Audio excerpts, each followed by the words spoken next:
sebelum kamu tidur malam ini, coba pastikan dulu, nggak ada suara aneh dari balik lemari. Karena cerita yang akan kamu dengar malam ini, bukan sekadar cerita biasa. Ini kisah nyata yang disembunyikan dari peta, diselimuti kabut, dan hanya diketahui oleh mereka yang pernah tak kembali. Selamat datang di channel Cerita Malam Official, di mana setiap kisah bisa jadi adalah kenyataan yang tak ingin kamu temui. Bersiaplah, karena cerita kali ini akan membawamu ke tempat yang bahkan GPS pun enggan menunjukkan jalannya. Jangan lupa like, subscribe, dan aktifkan loncengnya. Sebelum semuanya jadi terlambat, namaku Raka, umurku 22 tahun. Mahasiswa tingkat akhir yang hidupnya belakangan ini cuma dipenuhi tugas akhir, kopi sachet, dan tidur yang berantakan. Waktu Arul, temanku dari UKM pecinta alam, ngajakin aku ikut pendakian ke Gunung Salak, aku langsung mikir 2 kali. Soalnya, Gunung Salak tuh punya reputasi. Banyak cerita aneh, katanya jalurnya penuh kabut sinel hilang, dan sering bikin orang nyasar. Tapi Arul meyakinkan, tenang Ra, kita ambil jalur resmi, naik bareng, turun bareng. Akhirnya aku setuju. Anggap saja ini liburan pendek sebelum hidupku kembali disiksa skripsi. Kami berlima, Arul, si ketua tim, pendaki berpengalaman, tenang dan penuh perhitungan. Sinta, cewek paling rame di antara kami, suka cerita mistis.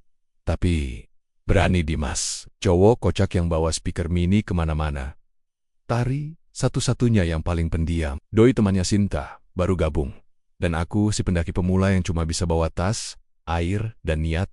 Kami berangkat dari Bogor pagi-pagi banget naik angkot dan dilanjut ojek menuju basecamp jalur Cidahu. Udara di sana dingin tapi segar.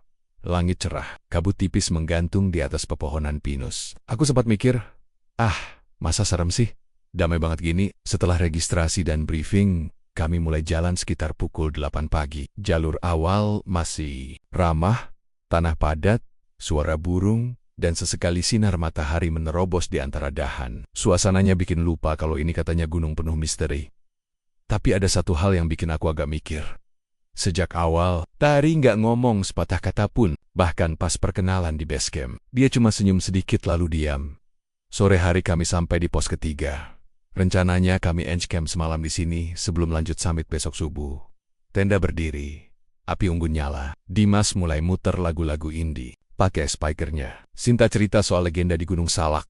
Katanya, ada makhluk penunggu hutan yang suka menyamar jadi pendaki. Makhluk itu bisa ngikutin satu tim dari awal sampai akhir. Tapi pas sampai bawah, mereka baru sadar salah satu dari mereka bukan manusia.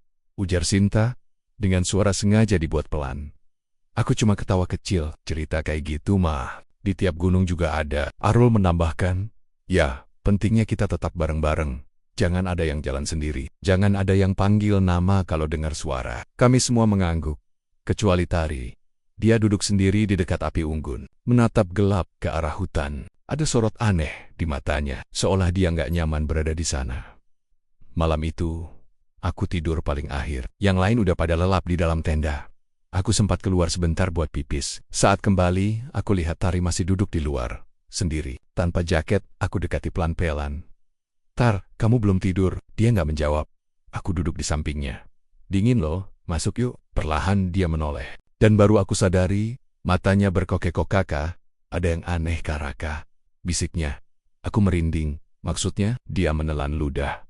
Suaranya pelan dan gemetar dari todisor. Aku ngerasa kita berenam. Aku terdiam. Loh, kita berlima. Tari menatap ke arah tenda, lalu balik menatapku. Bukan, ada satu lagi. Dia jalan di belakang Dimas tadi siang. Rambutnya panjang, tapi wajahnya mirip kamu. Kalimat Tari itu menggantung di udara malam yang sunyi. Hanya suara dedaunan yang digoyang angin, dan letupan kecil dari sisa kayu api unggun yang mulai padam. Aku menelan ludah, mencoba memahami maksudnya. Maksud kamu, mirip aku? Tanyaku pelan. Tari mengangguk perlahan. Iya, bajunya juga kayak kamu. Tapi, dia nggak nginjek tanah melayang. Jantungku mulai berdetak lebih cepat. Rasanya seperti ada hawa dingin menyelusup ke dalam kerah jaketku. Aku coba menenangkan diri, meyakinkan bahwa mungkin Tari hanya kecapekan. Kamu mungkin salah lihat. Tar, bisa jadi kabut bayangan. Atau, ucapanku terhenti sendiri. Karena saat aku menoleh ke arah tenda, aku seperti melihat sesuatu bergerak. Di balik kain tenda kami, bayangan yang terlalu tinggi dan terlalu lama diam di sana. Aku berdiri refleks.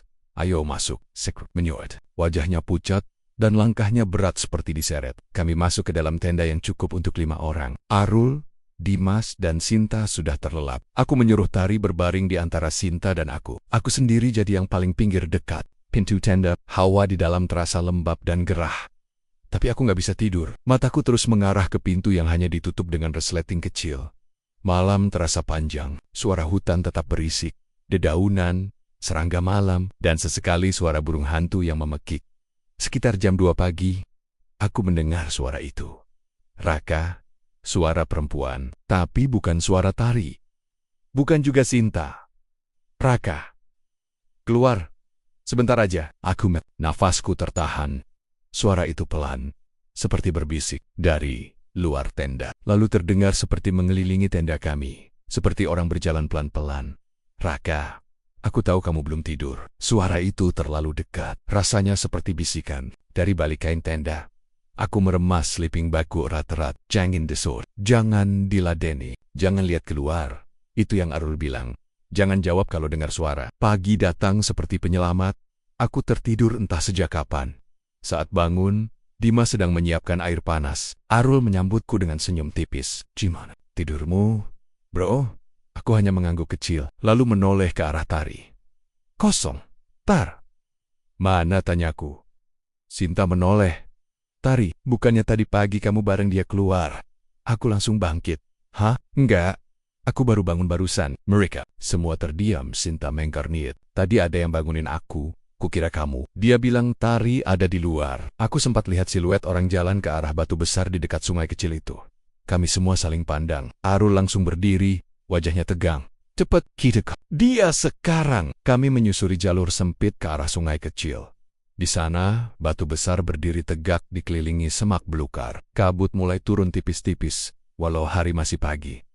Tari, teriak Dimas. Tak ada jawaban, hanya desir angin dan suara air mengalir pelan. Aku mengelilingi batu itu, dan jantungku serasa berhenti berdetak. Ada jejak kaki, tapi bukan satu pasang. Ada 2. Satu tampak wajar, tapi yang satu lagi. Ukurannya sama persis, namun jejaknya terputus-putus. Seperti tidak menapak penuh di tanah, seperti melayang. Apa ini? Bisik Arul, menatap jejak itu dengan dahi berkerut. Ia berjongkok, menyentuh tanah. Yang ini berat, tapi yang ini kayak nggak nginjek sama sekali. Dimas ikut jongkok di sampingnya. Masa ada yang lompat-lompat? Aku diam. Dalam hatiku, aku tahu ini bukan soal lompat-lompat. Jejak itu berakhir tepat di depan batu besar, lalu hilang begitu saja. Seolah sosoknya lenyap ke udara, dan yang bikin bulu kuduku makin berdiri, jejak Tari pun berhenti di tempat yang sama. Kami menyisir sekitar batu besar itu, memanggil-manggil nama Tari. Tapi tidak ada jawaban, bahkan suara hutan pun seperti menahan napas. Tak ada serangga, tak ada burung. Sunyi, Sinta mulai panik. Tari nggak mungkin jauh, dia nggak kuat jalan sendirian. Kita harus cari lebih luas. Arul mengangguk mencoba tetap tenang. Oke, kita split 2 tim. Aku sama Sinta ke jalur kiri, Raka dan Dimas ke arah kanan, ke lembah kecil. Tapi ingat, 1 jam maksimal. Kalau belum ketemu bolik sini, jangan maksa. Aku dan Dimas mengangguk. Kami turun perlahan ke jalur sempit di sisi kanan batu, menuruni semak-semak dan akar-akar pepohonan tua. Kabut semakin pekat, udara jadi dingin tak biasa. Rak, bisik Dimas sambil menyibak ranting. Gue takut sebenarnya, tapi kalau itu adik gue juga pasti nyari sampai dapat. Aku cuma menepuk bahunya, tak menjawab. Sekitar 15 menit turun, kami sampai ke area datar kecil. Ada aliran air, jernih dan tenang, tapi sesuatu membuat kami berhenti. Tenda ada. Tenda berdiri di bawah pohon besar, warna hijau tua, usang. Seperti sudah lama ditinggal. Kami saling pandang. Siapa pasang tenda di sini? Gumam Dimas. Kita nggak lihat ini kemarin kan? Aku mendekati perlahan. Tenda itu terbuka sedikit. Di dalamnya gelap. Tak ada gerakan. Tar, panggilku pelan. Tak ada jawaban. Aku pegang resletingnya, lalu perlahan membukanya. Kosong, tak ada siapa-siapa, hanya sleeping bag usang. Dan satu hal yang membuat jantungku melompat. Kaos milik Tari. Aku mengenali kaos itu. Warna biru dongker dengan logo kampus kecil di dada, yang dia pakai saat pendakian. Tapi kaos itu kering, bersih, seperti tidak pernah dipakai. Dimas menatapku, wajahnya mulai pucat. Rak, Itu bukan tenda kita. Gak ada yang punya tenda kayak gini di tim. Aku mengangguk. Nafasku berat. Seketika, terdengar suara ranting patah dari balik semak. Kami serentak menoleh. Seseorang berdiri di sana, siluet perempuan. Rambutnya panjang, kaosnya biru dongker. Tapi wajahnya menghadap ke arah yang salah. Perempuan itu diam, tidak bergerak. Aku melangkah perlahan. Tapi sebelum aku bisa bicara lagi, dia berbalik. Dan bukan wajah Tari yang kulihat. Bukan wajah siapapun. Wajahnya kosong, seperti topeng polos yang belum digambar. Aku mundur satu langkah. Dimas menggenggam lenganku kuat-kuat. Rah, lari! Kami berbalik. Lari menembus kabut. Tak peduli akar, lumpur, atau semak berduri. Di belakang kami, tak ada suara langkah. Tapi suara itu muncul lagi. Raka, kali ini bukan bisikan, tapi seperti gema yang keluar dari dalam dadaku sendiri. Kami sampai kembali ke batu besar. Sinta dan Arul juga baru tiba. Nggak ada, tanya Arul cepat. Aku menggeleng. Ada sesuatu, tapi bukan Tari. Aku melihat ke arah jejak tadi pagi. Sudah hilang. Namun di tanah, kini hanya tertinggal satu jejak kaki. Jejak milikku, dan tepat. Di sampingnya ada satu lagi identik sama persis, tapi terbalik arahnya menuju hutan. Aku mematung. Nafasku menggantung di tenggorokan. Rasanya seperti melihat diriku sendiri berjalan mundur ke arah yang seharusnya tidak kami datangi. Arul mendekot, ikut melihat ke arah jejak. Ini, jejak kamu? Tanyanya pelan. Aku mengangguk. Tapi, kenapa ada dua? Tanya Sinta yang ikut mendekat. Dimas hanya menatap tanah itu, tanpa suara. Matanya kosong. Baru kali ini aku melihat dia benar-benar kehilangan kata. Aku menarik napas panjang. Kita harus turun. Belum bisa. Jawab Arul cepat. Tari belum ketemu. Aku menatapnya. Kita bukan nyari Tari lagi.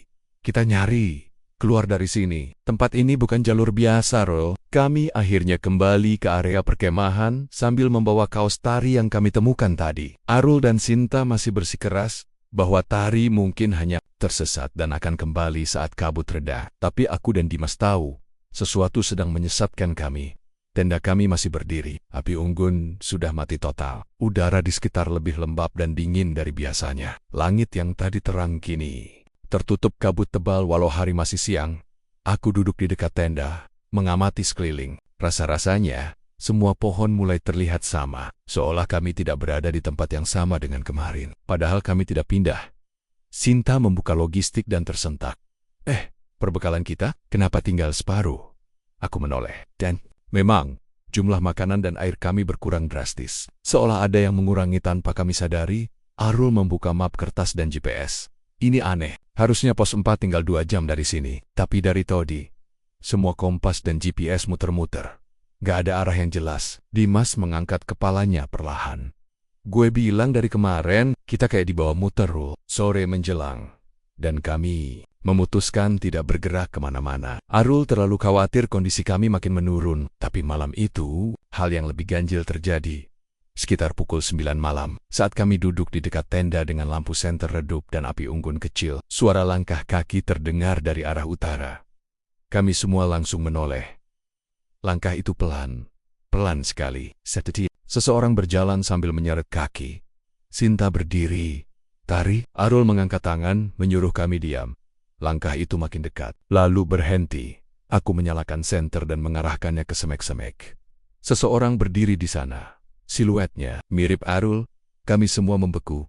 Arul, bisik Sinta. Arul sendiri menatap ke arah sosok itu dengan alis berkerut. Itu, siapa? Tibut. Sosok itu bergerak, tapi bukan berjalan. Dia berputar. Kepalanya memutar pelan, lalu badannya, seperti boneka kayu yang diputar pelan-pelan. Dan di saat wajahnya terlihat sepenuhnya di cahaya senter, kami semua menahan napas.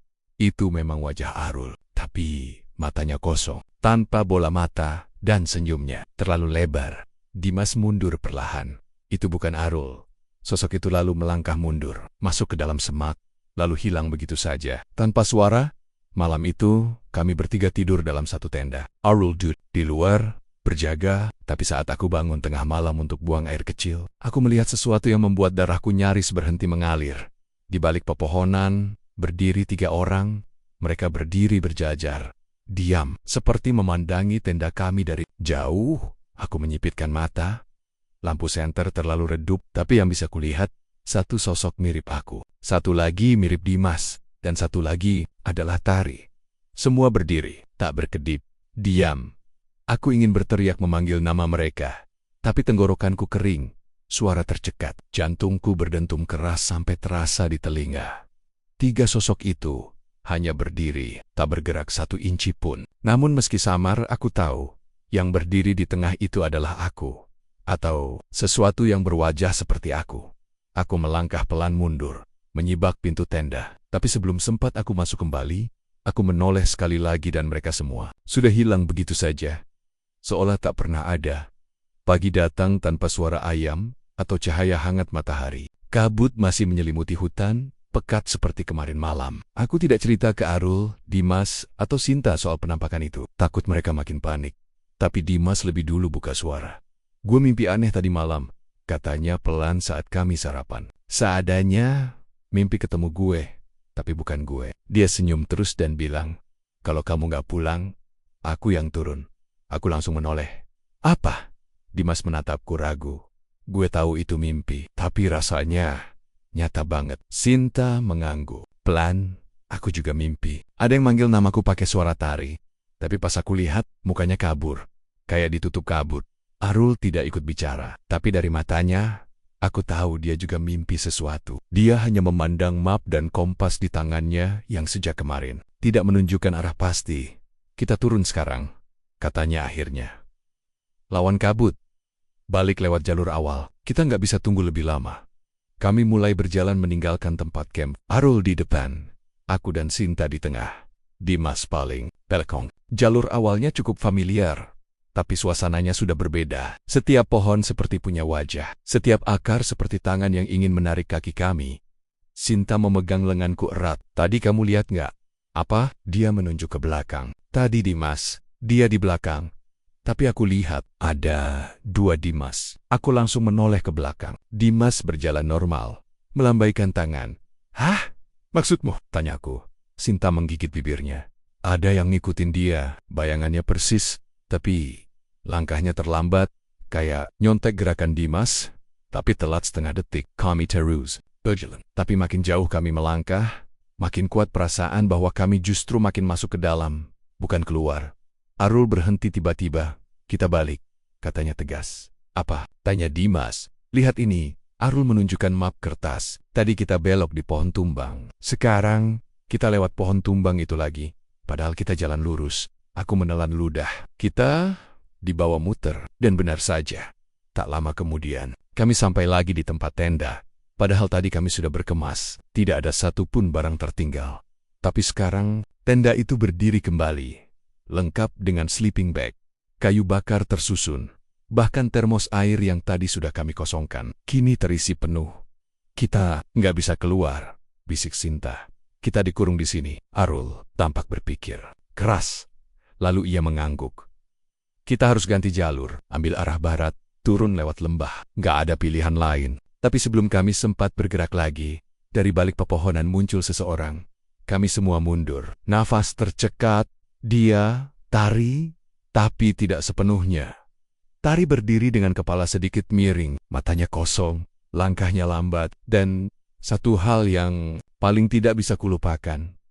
Dia tidak punya bayangan. Tari berdiri diam di bawah pohon, hanya beberapa meter dari kami. Wajahnya pucat, matanya kosong menatap lurus, dan tubuhnya sedikit condong ke depan seperti boneka yang hampir kehilangan keseimbangan. Langkahnya lambat, kaku dan tak bersuara. Aku ingin melangkah maju, ingin memastikan apakah itu benar Tari atau hanya sesuatu yang menyerupainya. Tapi Arul menarik lenganku. "Jangan," bisiknya. "Lihat kakinya." Kami semua melihat ke bawah. Tanah di sekitar Tari tidak ada jejaknya sama sekali. Bahkan rumput pun tidak rebah saat dia berjalan. Sinta mulai menangis pelan. "Itu bukan Tari, Kak. Aku tahu itu bukan dia." Dimas menatap ke arah sosok itu dengan tubuh gemetar. "Kalau bukan Tari, terus dia apa?" Sosok itu tiba-tiba berhenti melangkah, lalu mengangkat tangan, menunjuk ke arah kami tepat ke arahku. "Raka." Suaranya pelan, tapi menggaung di kepalaku seperti gema. "Kenapa kamu gak mau turun?" Aku mundur selangkah. "Apa maksudmu?" Suaraku nyaris tak terdengar. Sosok itu tersenyum tipis. Aku sudah turun. Sekarang giliranku. Kamu harus tinggal, lalu menghilang begitu saja. Seperti asap ditelan kabut. Tak ada jejak, tak ada suara. Hanya hawa dingin yang tiba-tiba menyelimuti kami. Dan angin yang mendadak berhenti seolah waktu ikut membeku. Arul menatap kami satu persatu. Kita harus keluar malam ini juga. Aku nggak peduli seberapa berat. Kalau kita nunggu pagi, bisa-bisa kita semua nggak jadi diri kita. Kami berkemas dalam diam. Bahkan Dimas pun tak lagi bercanda. Kabut kini semakin padat, seperti dinding tipis yang hidup dan mengikuti kemanapun kami melangkah. Sekitar pukul 9 malam, kami meninggalkan area tenda dan mengambil jalur barat, arah lembah yang Arul tunjuk. Langkah demi langkah kami lalui dalam diam, tapi saat kami mulai merasa sedikit lebih ringan seolah berhasil melewati batas tak terlihat, Sinta berhenti mendadak. Guys, kami menoleh. Dia menunjuk ke depan. Ada tenda, tenda kami. Kami berlari semua. Lurus menembus kabut, memaksa kaki berjalan lebih cepat dari rasa takut. Tapi kemanapun kami pergi, tenda itu muncul lagi, di balik pohon, di ujung jalan. Diat, sanggai kering selalu dengan posisi yang sama, selalu lengkap, selalu siap dihuni. Sesuatu ingin kami tetap di sini. Akhirnya, Arul menyuruh kami berhenti. Nafas tersengal, tubuh lelah, kita nggak bisa keluar, ucapnya perlahan. Aku duduk di tanah, mencoba memahami apa yang sedang terjadi. Dimas tiba-tiba membuka tasnya. Ini. Kami menoleh. Dia mengeluarkan satu buah logbook kecil. Bukan milik kami. Ini ada di tasku, tapi aku nggak pernah bawa. Arul mengambilnya, membuka halaman pertama. Tangannya gemetar. Di sana tertulis daftar nama dan tanggal pendakian. Baris paling atas, Raka, naik 22 Juni turun. Di bawahnya, Raka, naik 22 Juni, turun 22 Juni. Dua nama, sama. Tapi hanya satu yang turun. Aku masih menatap logbook itu dengan tangan gemetar. Nama itu, namaku, 2 kali tertulis, tapi satu, tak punya tanggal turun. Satunya lagi, lengkap. Raka, naik 22 Juni, turun 22 Juni. Aku belum turun, tapi siapa yang sudah? Arul menutup logbook pelan. Wajahnya serius. Kita udah masuk ke sesuatu yang lebih dari sekadar nyasar. Dimas berdiri, menatap sekeliling dengan gelisah. Berarti, yang turun dari gunung ini, itu bukan kamu, Rak. Sinta menarik napas pendek. Atau justru, kita yang sekarang ini udah bukan kita. Sejenak, hening. Angin di antara pepohonan mendadak berhenti. Semua suara hutan lenyap, menyisakan hanya bunyi detak jantungku sendiri. Aku berjalan ke arah utara, menuruni jalur setapak yang belum pernah kulalui sebelumnya. Kabut di sini lebih tipis, tapi udara lebih dingin, seperti menusuk ke dalam tulang. Setelah berjalan beberapa menit, aku melihat sebuah cermin tua menempel di batang pohon. Ukurannya besar, berbingkai kayu gelap, dan berlumut di bagian tepinya. Aneh, siapa yang bawa cermin ke tengah? Aku melangkah mendekat, dan saat aku menatap ke dalamnya, pantulanku tidak mengikuti gerakanku. Aku mengangkat tangan kanan. Sosok di dalam cermin juga mengangkat tangan-tangan kiri. Aku mundur satu langkah. Sosok itu tetap berdiri, tidak mundur. Aku mendekat. Sosok itu tetap di tempatnya. Lalu, dia tersenyum. Aku tidak. Suara pelan terdengar dari dalam cermin, seperti bisikan. Kalau kamu di sini, siapa yang sudah turun? Aku mundur cepat-cepat dan berlari kembali ke tempat kumpul. Nafasku berat. Keringat dingin membasahi leher meski udara membeku. Sesampainya di titik kumpul, Arul dan Dimas sudah kembali. Tapi tidak ada Sinta. Kami tunggu, 5 menit, 10 menit. Harusnya dia udah balik, ujar Arul, mulai gelisah. Dimas menyiapkan senter. Gue cari. Tapi sebelum Dimas melangkah, suara langkah terdengar dari balik semak. Kami menoleh serempak. Sinta manggil Tapi. Dia berbeda. Rambutnya lebih panjang dari sebelumnya. Bajunya kotor seperti tergesek-gesek tanah, dan matanya kosong. Dia hanya berdiri diam, menatap kami, lalu berkata pelan, aku barusan ngelihat kita, 4 orang, dudak-dudak, di tenda, ngobrol, ketawa-tawa. Tapi satu dari mereka terus liatin aku. Aku menatapnya tajam. Mereka? Dia mengangguk. Mereka itu kita, tapi bukan kita. Arul langsung ambil keputusan. Kita nggak bisa tinggal di tempat ini lagi. Kita harus naik ke pos atas, Kari Senyo, atau cari orang. Kalau nggak bisa turun lewat jalur, kita naik dulu. Kami semua setuju. Tapi saat kami berbalik arah, hendak menapaki jalur menanjak, Dimas berhenti mendadak. Dia menunjuk ke arah atas. Bukit, ada sosok hitam berdiri di tengah jalur. Tinggi, kurus, seperti terbuat dari asap pekat dan dari tubuhnya keluar bayangan 4 orang yang berdiri kaku, menatap lurus ke arah kami. Bayangan itu adalah kami.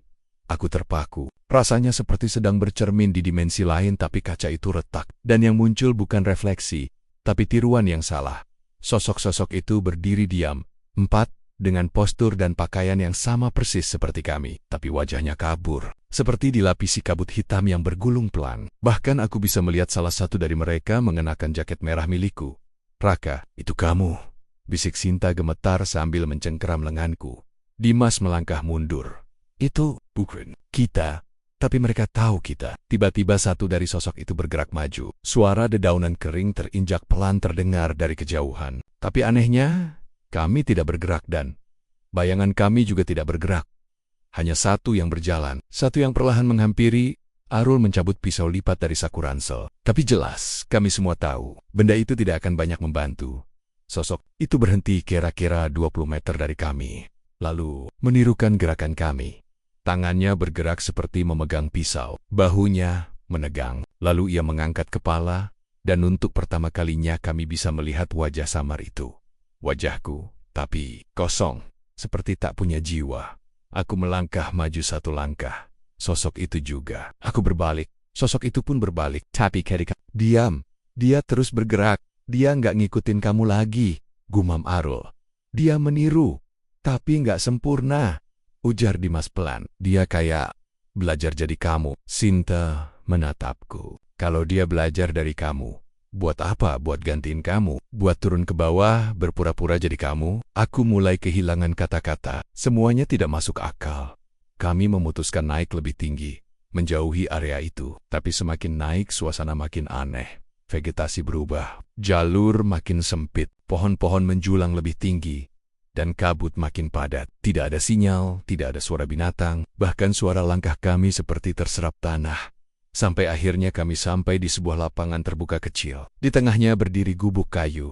Tua, tak ada atap, hanya 4 tiang penyangga dan lantai reot. Tapi yang paling aneh, ada sebuah meja batu di tengahnya. Di atas meja itu tergeletak 4 potong pakaian lengkap sama persis dengan yang kami kenakan. Aku melangkah maju, menyentuh jaket merah itu. Bahannya sama, ukurannya sama. Bahkan, di saku dalamnya ada bungkus permen yang tadi pagi kumakan. Arul terduduk lemas. Mereka bukan mau nyerang kita. Mereka mau jadi kita. Tiba-tiba terdengar suara dari balik pepohonan. Langkah, cepat, terburu-buru. Kami semua berbalik, nafas tertahan. Jantungku seperti dihimpit. Lalu seseorang muncul dari balik kabut. Sedesak. Itu mengenakan seragam relawan SAR, kumal, lusuh, tapi wajahnya manusia. Dia terlihat terkejut melihat kami. "Kalian, astaga, masih hidup? Kalian berempat belum turun?" Aku mendekat. "Pak, siapa Bapak?" Dia mengatur napasnya. "Saya, Dani, relawan. Kami nemu tenda kalian kosong 2 hari lalu. Semua orang bilang kalian hilang. Tapi, 1 orang udah turun." Kami saling pandang. Aku menegakkan tubuh. "Siapa?" Dia menjawab dengan suara pelan. "Namanya Raka." Aku membeku. Aku adalah Raka. Tapi kalau aku di sini, siapa yang sudah turun ke bawah dan mengaku sebagai aku? Sinta menarik lenganku. "Ra, ini apa maksudnya?" Pak Denny menatapku penuh kebingungan. "Waktu kami nemu tenda kosong 2 hari lalu, kami pikir kalian semua sudah. Ya, kamu tahu. Tapi tadi pagi ada 1 orang yang turun lewat jalur Cidahu. Dia bilang dia Raka. Lapor ke pos, minta tolong untuk evakuasi teman Temonia yang hilang." Jantung berdebar keras. Ada rasa mual yang naik sampai tenggorokan. "Bisa jadi, yang turun itu bukan kamu, Ra," bisik Dimas. "Tapi sesuatu yang berhasil menirumu." Pak Dani masih berusaha mencerna situasi. "Kalian ini siapa? Kalian beneran Raka, Dimas, Arul, Sinta?" Kami semua mengangguk bersamaan. Dan saat itu juga, Pak Dani seperti melihat hantu. Dia mundur 1 langkah, wajahnya pucat pasi. "Kalau gitu, yang tadi pagi itu bukan manusia." Malam pun tiba, dan kami semua akhirnya memutuskan tetap tinggal di area lapangan kecil itu. Terlalu berbahaya turun dalam kondisi mental seperti ini. Sinta duduk meringkuk, memeluk lutut. "Kalau yang turun itu mirip kamu, gimana kalau dia nyamperin keluargamu, Rak, teman-teman kita? Dia bisa ngelakuin apa aja dengan wajahmu." Aku diam, tapi dalam hati, aku panik. Terbayang ibuku yang sedang membuka pintu dan menyambut aku yang palsu. Dimas menyalakan api kecil. Meski udara malam makin dingin, Kita nggak bisa tinggal di sini selamanya. Kita harus cari cara ngebedain mana kita yang asli dan mana yang cuma tiruan. Arul tiba-tiba berkata pelan. Gue pernah dengar cerita dari pendaki senior. Di jalur Gunung Salak ada sosok yang suka ngikutin pendaki. Terus turun jadi mereka. Katanya, satu-satunya cara buat tahu siapa yang asli adalah kami semua menatapnya. Arul menelan ludah. Dengan nyebut nama asli. Nama asli, tanya Sinta.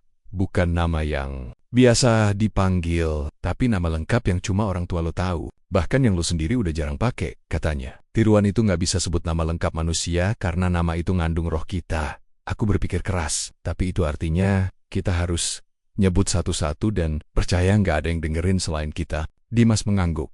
Dan kalau salah satu dari kita bukan manusia, dia bakal kesulitan nyebut nama sendiri. Diam, hening panjang.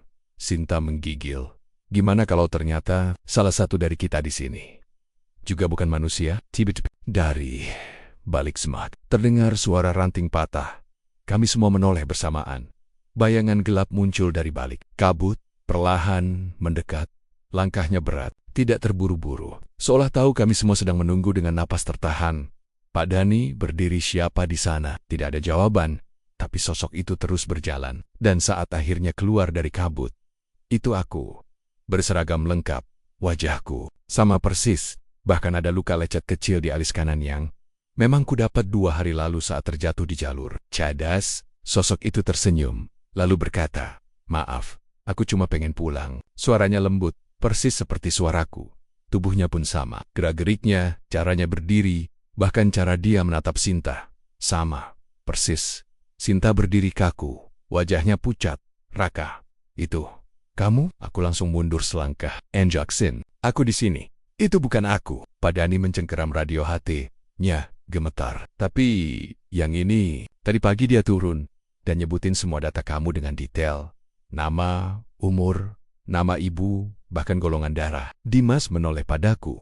Lo bisa buktiin, Ra, kalau lo yang asli? Aku menarik napas dalam, lalu mengangguk.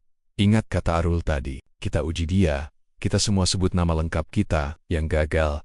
Berarti bukan manusia. Sosok aku yang berdiri di antara kabut hanya tersenyum kecil. Seolah menantikan permainan ini, kami duduk melingkar di dekat api unggun yang mulai meredup. Lingkaran kecil itu kini terasa seperti pengadilan. Satu persatu mulai menyebutkan nama lengkap. Aku, Dimas Rinaldi Saputra. Ucap Dimas, suaranya tegas. Aku, Arul Fadilah Nur Rahman. Sambung Arul. Sinta ragu, tapi lalu berkata pelan. Sinta Melani Ayuning Tias. Mata semua tertuju padaku. Aku menarik napas, lalu berkata, Raka Dwi Atmaja. Dan terakhir, mata kami beralih pada sosok aku yang duduk di seberang api. Dia diam. Beberapa detik, tak ada suara keluar, hanya senyum kecil. Lalu dia mengangkat kepalanya. Aku! Suaranya terdengar berat, Raka Dwi. Dia berhenti, mulutnya bergerak-gerak, tapi tak ada suara yang keluar. Seperti seseorang yang mencoba bicara di dalam mimpi, lalu dari mulutnya keluar asap tipis hitam. Raka Dwi. Tiba-tiba tubuhnya menegang, matanya memutih, api unggun seperti berkedip, dan dalam sekejap wajahnya berubah. Kulitnya pucat kehijauan, bola matanya hitam sepenuhnya, mulutnya robek hingga ke pipi, dan rambutnya, yang tadinya seperti punyaku, kini panjang, basah dan menggantung seperti lumut. Aku hanya ingin turun. Jeritanya menggema, membuat kami menutup telinga. Pak Denny refleks menarik pisau lipat. Tapi makhluk itu berlari masuk ke dalam hutan. Suara langkahnya menghantam tanah basah dengan keras. Dimas terengah-engah. Itu bukan Lora. Sama sekali bukan. Sinta menangis pelan. Tubuhnya gemetar. Kalau tadi dia berhasil ikut evakuasi, terus gimana nasib keluarga kita? Aku tak sanggup jawab, hanya bisa menatap gelapnya rimba Gunung Salak. Beberapa menit kemudian, radio HT Pak Dani berbunyi. Suara dari basecamp di bawah terdengar panik. Pak Dani, kami butuh bantuan. Pendaki bernama Raka yang tadi pagi turun, tiba-tiba menghilang di kamar, kami temukan. Hanya bekas lumpur. Dan jejak kaki mengarah ke hutan belakang pos. Packed. Dani menatap kami. Darahku membeku. Belum selesai. Kalimat itu menggantung di udara. Seperti kabut tipis yang menyelimuti tenda kami malam itu. Pak Denny menatap kami satu persatu, lalu menunduk pelan. Yang kalian temui tadi, itu bukan penampakan biasa. katanya lirih itu. Bisa jadi salah satu dari mereka yang disebut sebagai penunggu jalur mati. Arul merapatkan jaketnya, menggigil. Pak, maksudnya jalur mati yang waktu itu ditutup karena kasus pendaki hilang massal? Pak Denny mengangguk pelan. Betul, jalur itu bukan hanya ditutup karena tanah longsor, tapi karena ada sesuatu yang hidup di sana, atau lebih tepatnya, menunggu. Aku duduk mematung, masih belum bisa menghapus bayangan wajah aku yang muncul dari kabut tadi. Dia bukan cuma menyerupai diriku, dia tahu segalanya. Nama ibu, golongan darah, bahkan kebiasaan kecilku yang cuma diketahui orang terdekat. Dan sekarang, dia turun ke bawah, ke kota, menyerupai aku. Sinta mendekat dan menggenggam tanganku. Rak, kalau dia beneran nyamar jadi kamu, terus orang-orang yang ketemu dia gimana? Teman kamu, keluarga kamu? Aku menarik napas panjang. Kalau dia bisa niru aku sampai sedetil itu, mungkin mereka nggak akan sadar. Bukan cuma itu selapek Doni, kalau dia menyamar untuk sesuatu yang jahat, bisa saja kalian dianggap pelakunya. Kita harus cari tahu apa tujuannya. Dimas langsung berdiri. Pak, kita harus turun sekarang. Kita harus kasih tahu orang-orang. Tapi langkahnya dihentikan Pak Dani. Kalau kamu turun sekarang, kamu juga bisa digantikan. Bisa jadi, bukan kamu yang sampai di bawah, tapi sesuatu yang lain. Semua langsung diam. Suasana makin mencekam. Malam itu, kami tidur dengan was-was. Tapi aku jelas tidak tidur. Di antara derik ranting dan desir angin, aku mendengar bisikan pelan, dekat dari luar tenda. Raka, buka. Aku hanya ingin pulang. Aku menahan napas. Suara itu suaraku sendiri. Dengan perlahan, aku membuka sedikit resleting tenda. Dan di balik kabut, aku melihat sosoknya berdiri. Diriku sendiri. Lagi, tapi kali ini, wajahnya tidak berubah menyeramkan. Ia menangis. Aku bukan hantu, Rak, katanya. Aku cuma tersesat.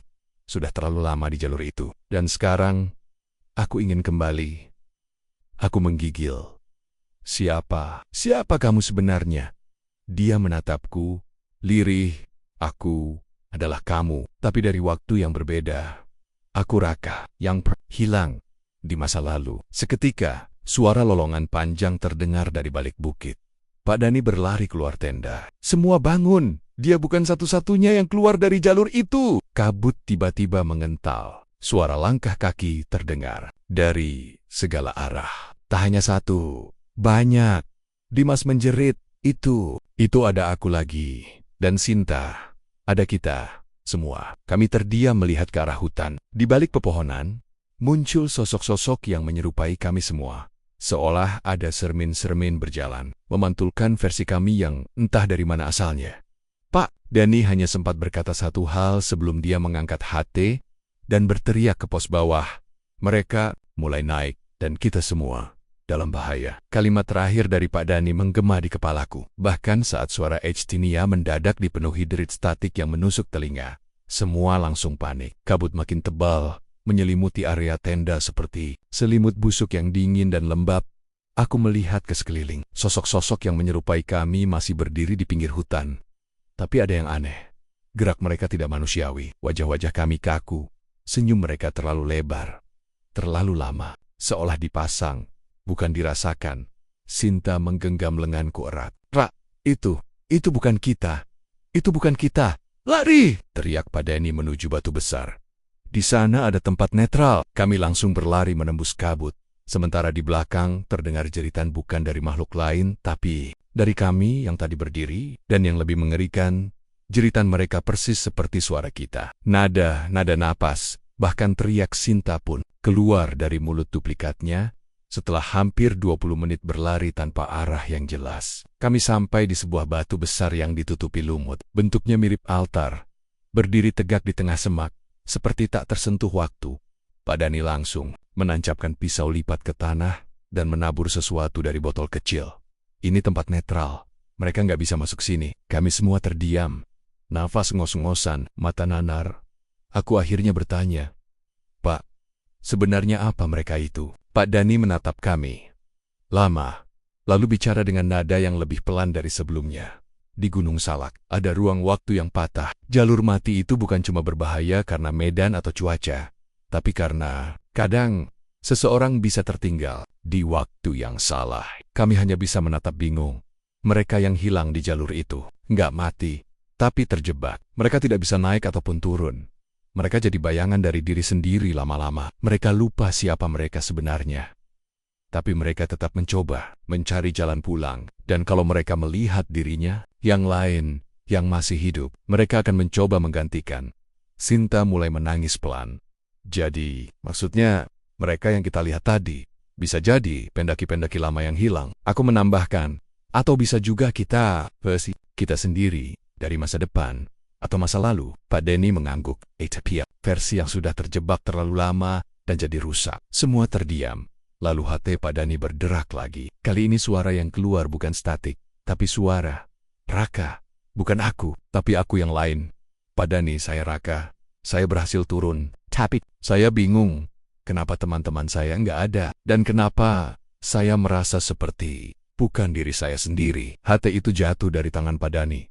Wajahnya pucat pasi. Sudah sampai bawah. Kalimat itu keluar dari mulut Pak Denny dengan suara gemetar. Nyaris tak terdengar. Kami semua terdiam. Aku menatap hati yang kini tergeletak di tanah. Seolah dari benda kecil itu, makhluk lain bisa mengintip ke dunia ini. Bagaimana mungkin? Aku masih di sini, tapi aku yang lain sudah turun. Sinta menarik napas dalam. Berarti yang turun ke bawah. Bukan kamu, Rah. Aku menoleh kepada Denny. Terus, apa yang terjadi kalau aku yang itu berinteraksi sama orang-orang di bawah? Pak Denny menggenggamkan jari-jari tangannya, wajahnya tegang. Kalau mereka percaya dia kamu, maka dia akan ambil alih hidupmu. Dia akan tidur di kasurmu, tinggal di rumahmu. Bahkan mungkin nikahi Sinta. Kami semua langsung menoleh ke Sinta. Ia mundur selangkah, wajahnya pucat pasi. Jangan bercanda kayak gitu, Pak. Pak Denny menggeleng. Saya bercanda. Di gunung ini, yang palsu bisa terlihat lebih nyata dari yang asli. Kalau dia sudah merasa diterima. Kamu, Raka, akan menghilang dari dunia ini selamanya. Aku merasa mual. Sementara itu, dari balik kabut suara langkah kaki terdengar. Pelan, tapi teratur. Dan lalu, suara yang sama lagi. Suaraku sendiri. Berteriak dari kejauhan. Pak Denny, Sinta, aku nyasar nih. Aku Raka, di mana kalian?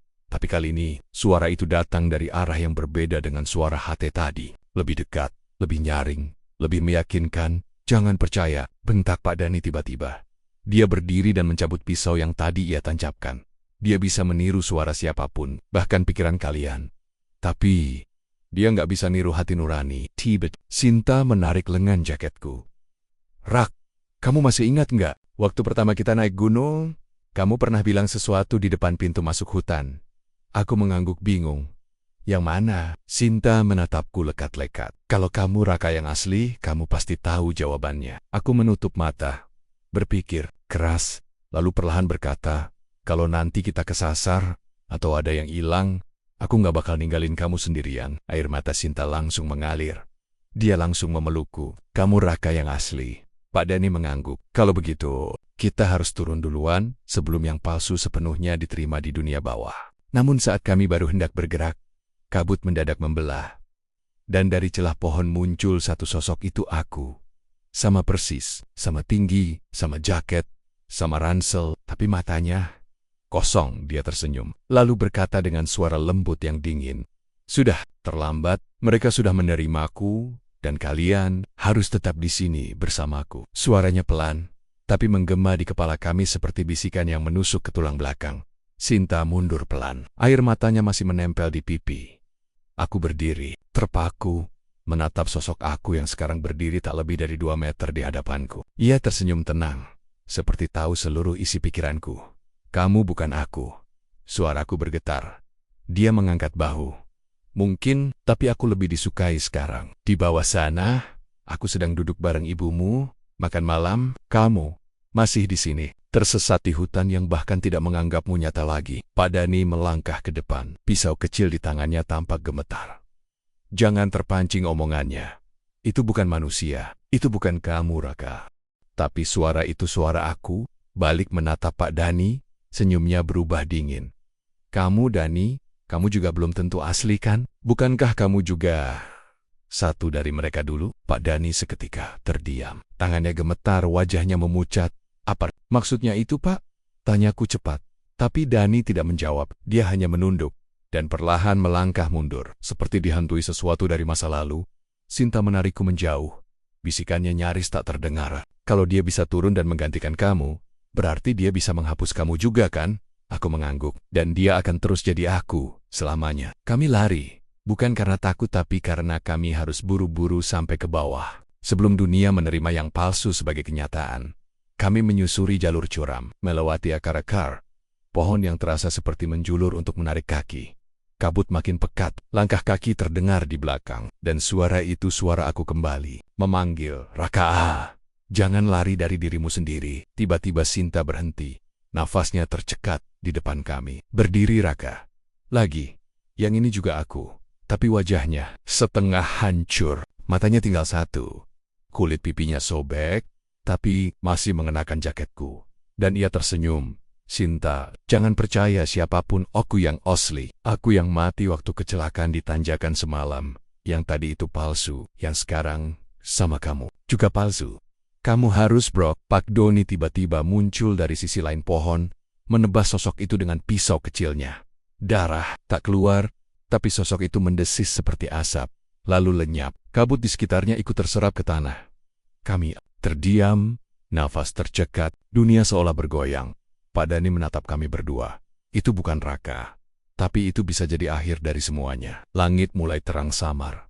Tapi belum benar-benar pagi, kami harus cepat. Tapi suara-suara itu mulai bermunculan lagi dari segala arah. Suara-suara yang memakai suaraku. Suara yang memanggil namaku. Memanggil Sinta. Mengingat-ingat hal-hal kecil yang bahkan aku sendiri hampir lupa. Mereka bukan cuma ingin menggantikanku. Mereka ingin membuatku ragu bahwa aku benar-benar pernah ada. Kalimat itu terus berputar di kepalaku, seperti gema yang tak mau pergi. Langkahku terasa berat, bukan karena kelelahan fisik tapi karena mulai muncul rasa, kalau semua versi diriku bisa diciptakan. Apa aku sendiri ini bukan yang palsu juga? Sinta menepuk pundakku. Pelan. Raka, jangan masuk ke dalam pikiran mereka. Kita harus turun, harus cepat. Kami lanjut menyusuri jalur, dan kabut mulai membuka sedikit demi sedikit. Seperti tirai yang pelan-pelan mengizinkan matahari mengintip. Tapi ada yang ganjil. Semua jalur di depan kami berkabang. Bukan satu atau dua, tapi puluhan. Sialagun, Salak sedang bermain teka-teki. Dan setiap jalan bisa membawa ke dunia yang berbeda atau ke akhir yang berbeda. Pak Dani menghela napas dalam-dalam. Dia berdiri mematung, menatap semua cabang jalan itu. Dulu, aku pikir cuma aku yang selamat, bisiknya. Aku menoleh. Apa maksud Bapak? Dia menatapku lama, lalu akhirnya bicara.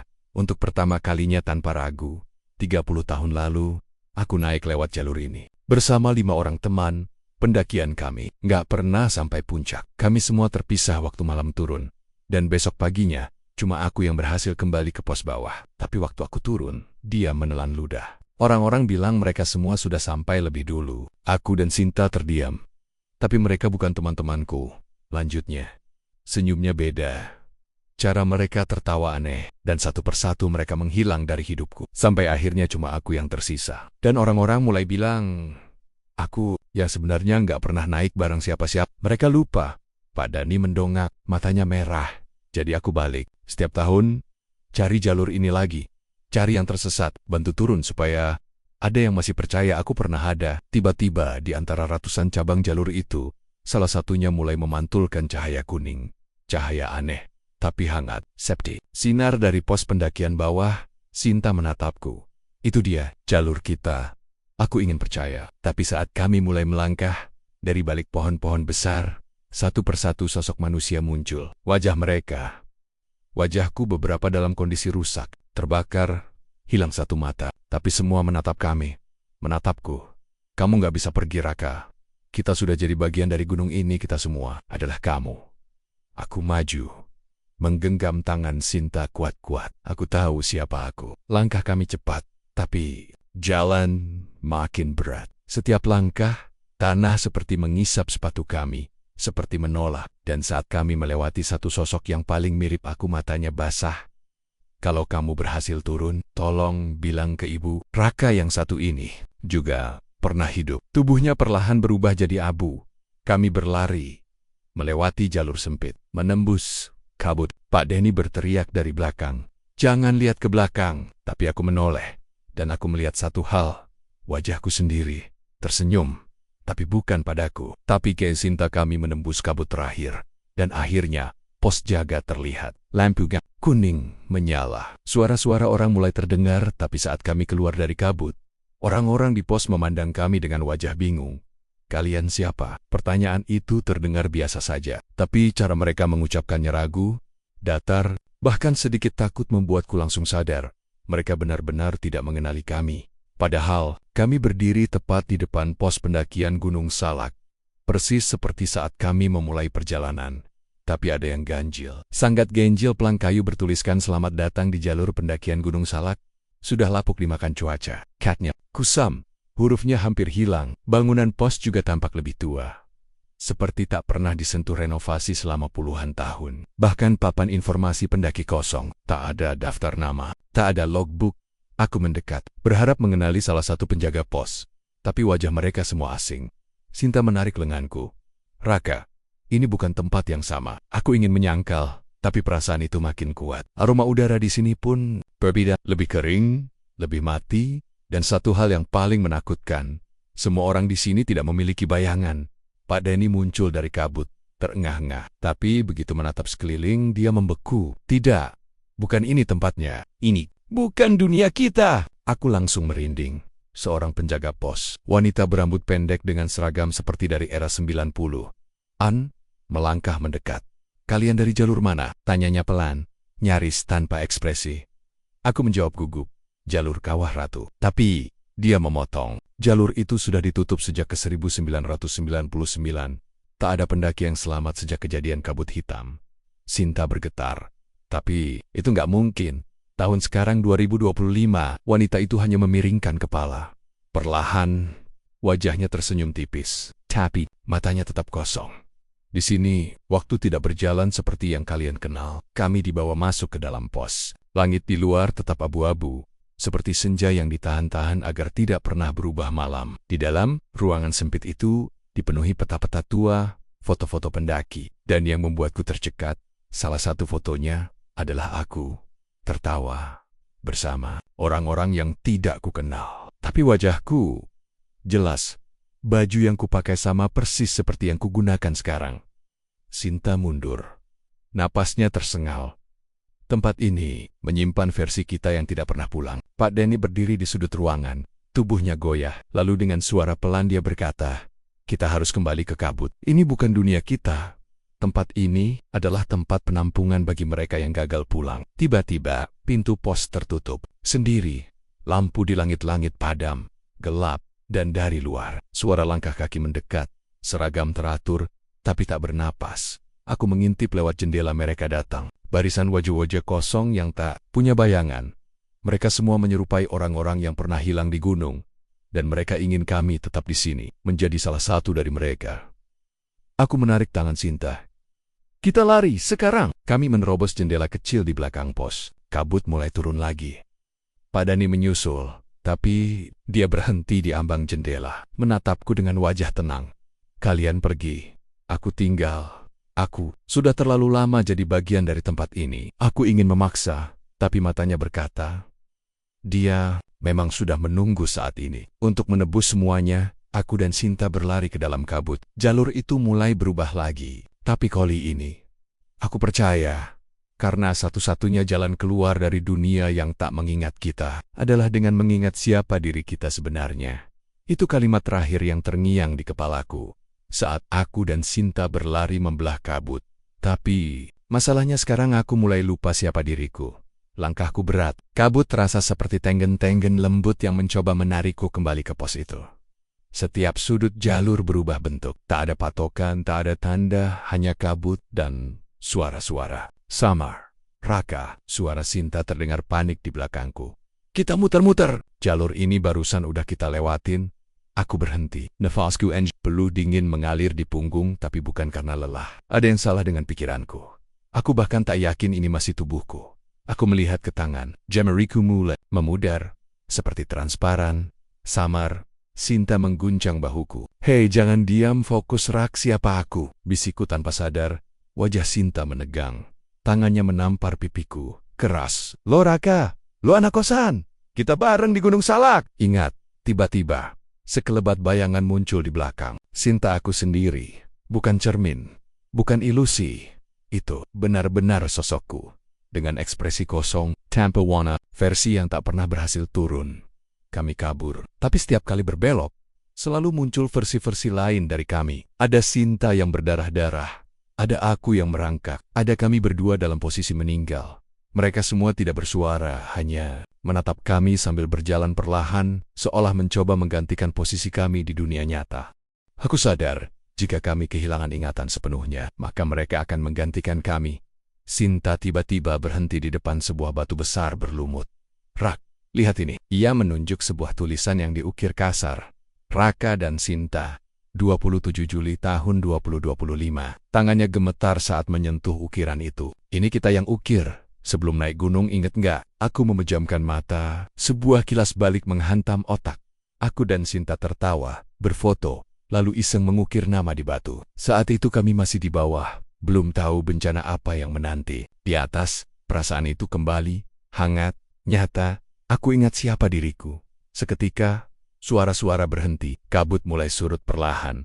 Sosok-sosok kami yang tadi mengikuti, menghilang satu persatu. Tapi belum selesai. Langit mendadak gelap, awan menggulung seperti pusaran raksasa, angin berputar hebat, dan dari balik kabut terakhir, muncul satu sosok besar, sosok berjubah hitam, bermuka rusak seperti topeng wayang retak dengan suara berat menggema, yang berhasil ingat akan dilepas. Tapi yang tersesat, menjadi bagian dari kami selamanya. Kami tak menjawab.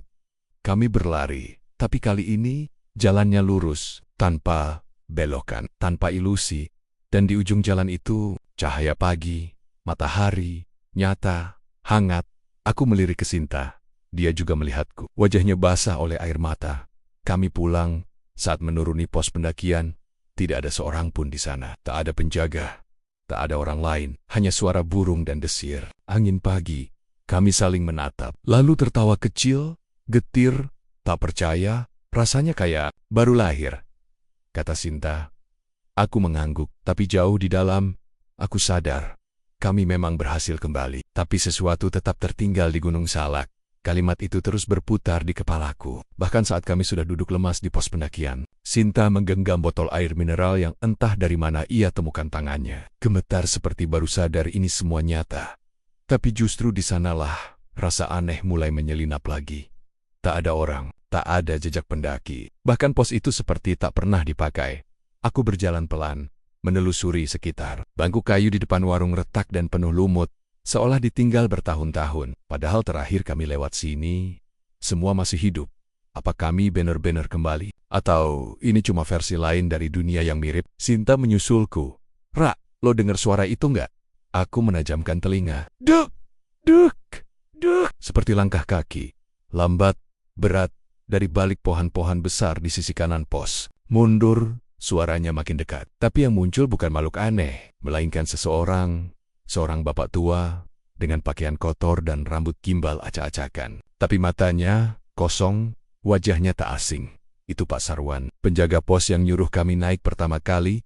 Sinta memekik pelan. Dia, tapi bukannya dia yang dibilang hilang bertahun-tahun lalu. Pak Sarwan mendekat, tapi tak berkata apa-apa. Hanya berdiri diam di depan kami, lalu mengangkat tangannya perlahan, menunjuk ke arah jalur turun. Kalian harus pergi. Sebelum yang lain sadar kalian belum sepenuhnya lepas. Suara itu bukan keluar dari mulutnya, tapi dari, entah dari mana, udara, tanah. Kami terdiam. Pak Sarwan atau apapun yang mengendalikan sosok itu berbalik perlahan, lalu berjalan kembali masuk ke hutan, meninggalkan jejak kaki yang perlahan menghilang di udara. Kami tak menunggu lama. Langkah kami cepat.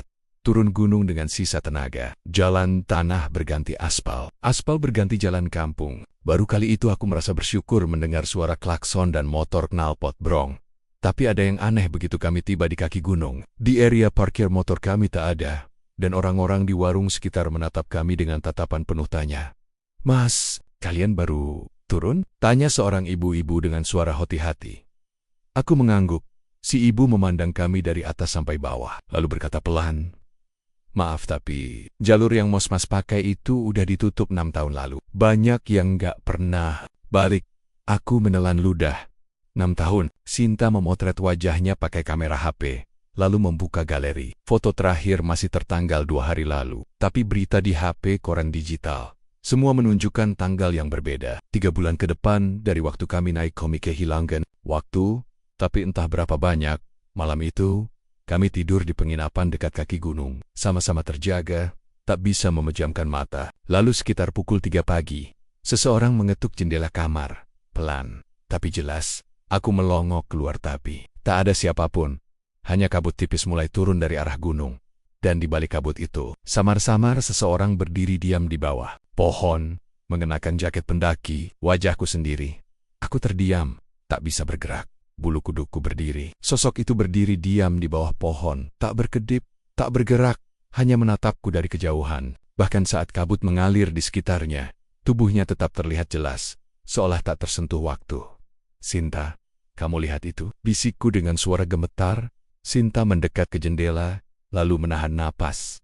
Rak, itu loh, so sakit. Tiba-tiba, tersenyum. Tapi bukan senyum bahagia. Bukan senyum lega, itu senyum. Seperti tahu sesuatu yang kita belum tahu. Detik berikutnya, dia perlahan memutar tubuh dan berjalan mundur ke dalam kabut dan menghilang. Kami segera meninggalkan penginapan pagi harinya. Kami nggak tahu lagi harus percaya siapa. Tapi satu hal yang pasti, gunung itu belum selesai dengan kami. Sinta memaksa pulang ke rumahnya di Bogor.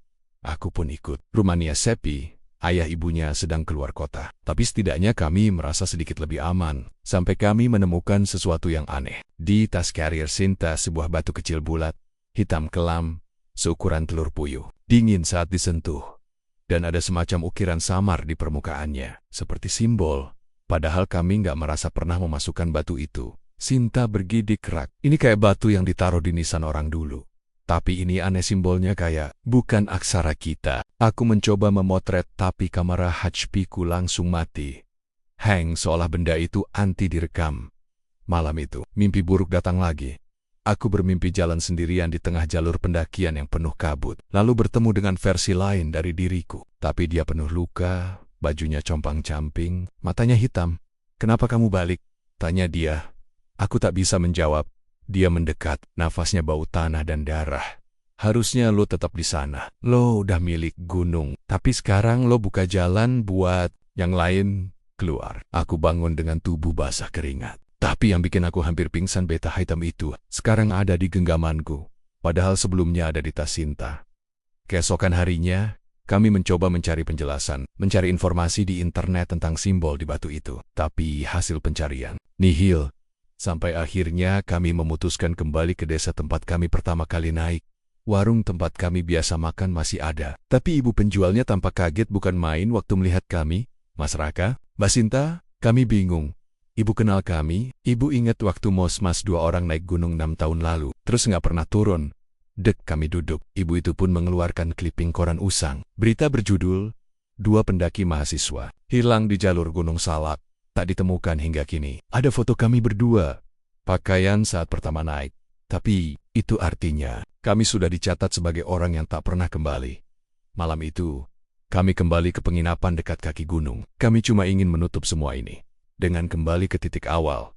Tapi saat kami sampai di depan penginapan itu, bangunannya sudah tak ada. Yang tersisa hanya puing kayu lapuk dan papan nama roboh. Dan di antara reruntuhan itu kami menemukan batu hitam yang sama. 2, satu dengan nama Raka. Satu lagi bertuliskan Sinta. Kami saling pandang. Tak bisa berkata apa-apa. Angin malam membawa suara bisikan halus. Yang turun bukan kalian. Bisikan itu datang dari segala arah. Lembut, tapi menusuk. Aku dan Sinta berdiri terpaku di depan reruntuhan penginapan. Memandangi batu bertuliskan nama kami. Dada sesak. Gemitar. Sin, kita ini siapa? Sinta nggak jawab. Tapi aku bisa lihat matanya mulai berair. Dia juga mulai merasakan apa yang selama ini aku tolak, mentimenta. Kami mungkin memang gak pernah benar-benar turun. Angin malam menghembus pelan. Tapi ada sesuatu yang berubah. Udara jadi lebih berat. Pohon-pohon di sekitar mulai bergoyang sendiri meski tak ada angin. Tiba-tiba, di balik kabut, orang-orang mulai muncul. Mereka berjalan dari arah hutan. Diam, tak bersuara. Sebagian pakai jaket pendaki. Sebagian pakaian biasa, tapi lusuh, berlumpur, koyak, wajah-wajah, kosong. Tapi satu hal yang sama, beberapa dari mereka adalah wajah yang kami kenal. Gilang, Bayu, bahkan seorang porter tua yang dulu sempat kami temui sebentar sebelum pendakian, semua berdiri membentuk setengah lingkaran. Aku dan Sinta mundur, napas tersen, tapi kaki terasa seperti tertanam. Lalu, sosok aku yang pernah muncul di kabut muncul lagi, berdiri paling depan. Dia tersenyum lagi, lebih dingin. Waktumu udah selesai, Rak. Waktumu buat kembali udah habis. Tiba-tiba semuanya gelap, bukan karena malam, tapi karena aku pingsan. Saat aku sadar, aku ada di sebuah ruangan asing. Bau tanah basah dan damar memenuhi udara. Sinta ada di sampingku. Terbangun juga. Tapi kami bukan di penginapan, bukan di rumah. Kami di sebuah gubuk kayu tua yang tampak seperti tempat ritual. Di tengahnya ada sebuah cermin besar berbingkai kayu hitam. Tapi saat aku menatap cermin itu, bukan wajahku yang terlihat, di balik cermin, tampak sosokku. Versi lainku, dia masih di jalur pendakian, duduk lemas bersandar di pohon. Mata kosong, lalu perlahan dia menoleh dan menatap langsung ke arahku. Seolah dia bisa melihatku dari sisi lain. Rak, bisik Sinta. Suaranya pecah. Kita ini cuma sisa bayangan. Tiba-tiba pintu gubuk terbuka keras. Seorang pria tua masuk, matanya tajam, mengenakan baju adat Sunda, lengkap dengan ikat kepala. Tapi bukan penampilannya yang membuatku membeku. Dia bicara dengan bahasa halus, tapi tegas. Kalian berdua ditarik keluar sebelum waktunya. Tapi yang kalian tinggalin belum sempat pulang. Jiwa dan raga kalian terpisah. Yang kalian bawa sekarang bukan tubuh. Tapi Gema, aku ingin marah. Tapi aku lebih takut. Terus, kita ini arwah? Tanyaku pelan. Pria itu diam sebentar, lalu menggeleng pelan. Bukan, tapi juga bukan manusia seutuhnya. Kalian harus kembali dan terima takdirmu di sana. Diet mengangkat tongkatnya. Cermin itu bergetar hebat. Aku melihat versi diriku di sisi lain mulai menggeliat. Tangan meraih dada, napas masuk kembali. Jantungnya berdetak. Kalian hanya bisa kembali jika rela meninggalkan semua rasa yang tertinggal di dunia ini. Sinta menangis. Dia memandangku, Rak. Kalau kita balik, semua yang kita alami di sini bakal hilang. Bahkan mungkin kita nggak akan ingat satu sama lain. Tanganku gemetar saat aku menggenggam tangannya. Tapi lebih baik begitu, Sin. Daripada terus hidup sebagai bayangan. Kami melangkah ke cermin. Semakin dekat, kabut di balik kaca semakin padat. Suara tangisan, bisikan, dan teriakan samar mengelilingi kami. Tapi kami terus berjalan. Sampai akhirnya kegelapan aku terbangun di tengah hutan, di jalur pendakian. Kabut belum sepenuhnya pergi, tapi matahari sudah muncul di balik pepohonan.